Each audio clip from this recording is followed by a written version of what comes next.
Jadi ada sifat manusia yang punya berkepribadian ganda ya Ustadz ya. Kadang satu ketika dia baik, satu ketika lagi dia perangainya buruk sekali. Saya punya kenalan soalnya Ustadz ya.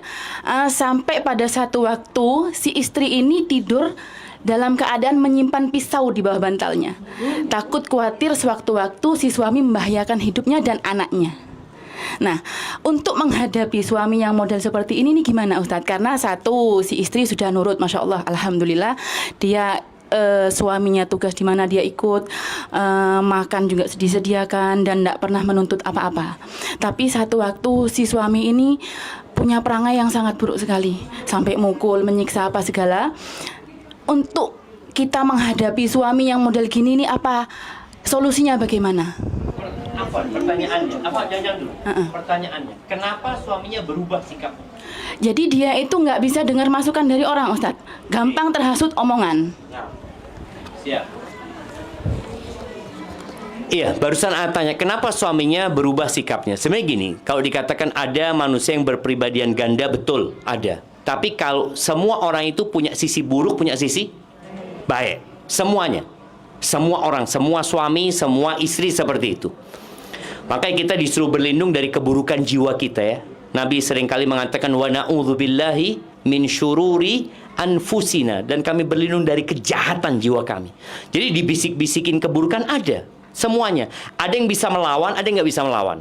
Kalau tadi dikatakan suaminya sebenarnya baik, suaminya berusaha untuk menyenangkan istrinya, tapi ada kondisi suami nggak bisa menerima masukan dari istrinya mungkin. Dari orang lain. Dari orang lain. Iya, jadi terima hasutan dari orang lain, dia langsung masuk, langsung responnya ke istri gitu, tanpa ada musyawarah atau Iya. pembicaraan. Baik, ini para istri harus tahu dengan karakter suaminya. Jadi para istri harus tahu dengan karakter suaminya. Ketika tahu suaminya ini biasanya kalau sudah dengar omongan orang, dia akan berubah sikapnya.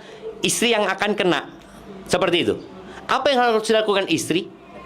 Bagaimana istri senantiasa melayani suaminya walaupun suami sudah ngomongnya tidak enak. Soalnya kadang-kala istri ini merasa, loh aku ini tidak salah, aku ini tidak opo-opo. Akhirnya yang ada ribut. Bagaimana kalau benar-benar istrinya ini baik ketika suaminya bawa masalah karena omongan orang lain umpamanya di rumah, kemudian dia nyalahkan istrinya, istri cuma ngomong apa? Aku minta maaf. Aku minta maaf. Selesai dia katakan. Aku minta maaf, aku minta arahan, tolong aku dibimbing. Terus ngomong seperti itu. Karena memang tabiatnya wanita itu, kalau dia tidak salah, dia nggak akan, dia akan bela diri. Makanya ada sampai omongan ya, laki-laki yang minta maaf ketika salah, itu laki-laki yang gentle. Laki-laki yang minta maaf ketika belum tentu dia salah, itu laki-laki yang bijaksana dia. Terus laki-laki yang minta maaf padahal dia nggak salah, itu siapa namanya?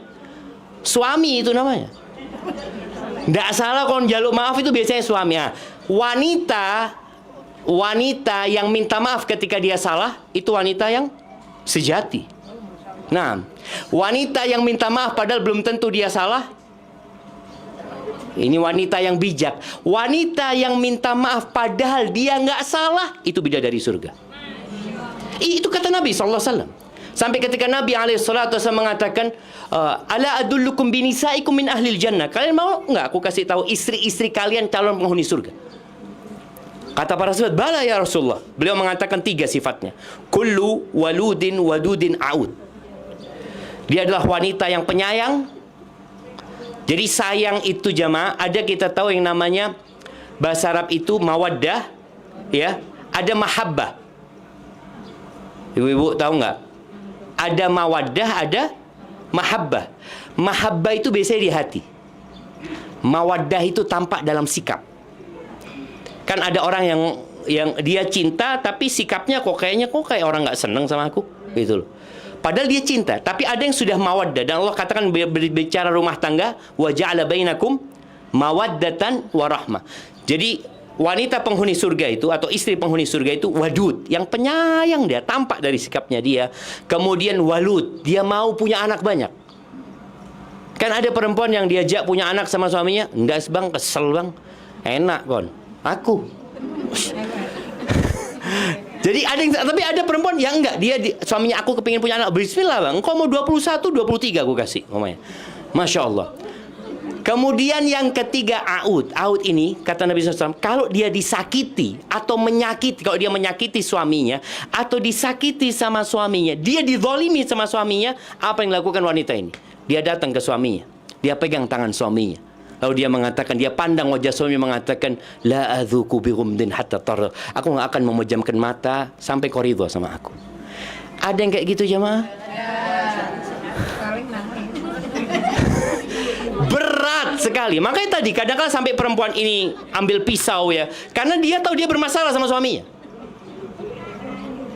Karena ada asap, ada api, kecuali suaminya memang marid.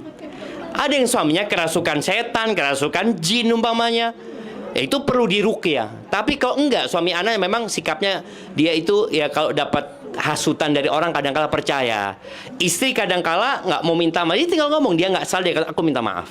Aku minta maaf atas satu kesalahanku, 1.000.000 maaf aku minta kepadamu. Tinggal minta sama suami. Tapi ternyata itu berat. Muter jamaah sing nanti terakhir sing njaluk maaf sapa? Bojone ya ngono, genah dadi bojo. Seperti itu.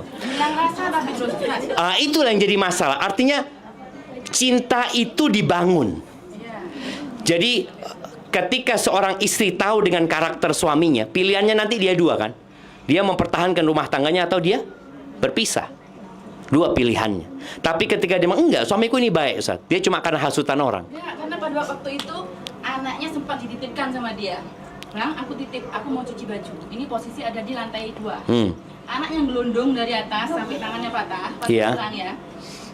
Bang, ya apa kok sampai gini? Katanya titipnya sebentar. Yang salah berarti istrinya kan? Ya apa terus Ustaz gitu? Ya wes ya sih, kau nak rumah sakit, rumah sakit tadi loh. Jadi kadang-kala banyak ini yang jadi masalah. Tadi kan sudah jelas. Jadi masalahnya itu istri sudah tahu dengan sikapnya suami. Suaminya itu tidak iso dititipi anak. Umpamanya suaminya itu nggak bisa dapat omongan dari orang. Suaminya itu ya pokoknya intinya kudu sabar.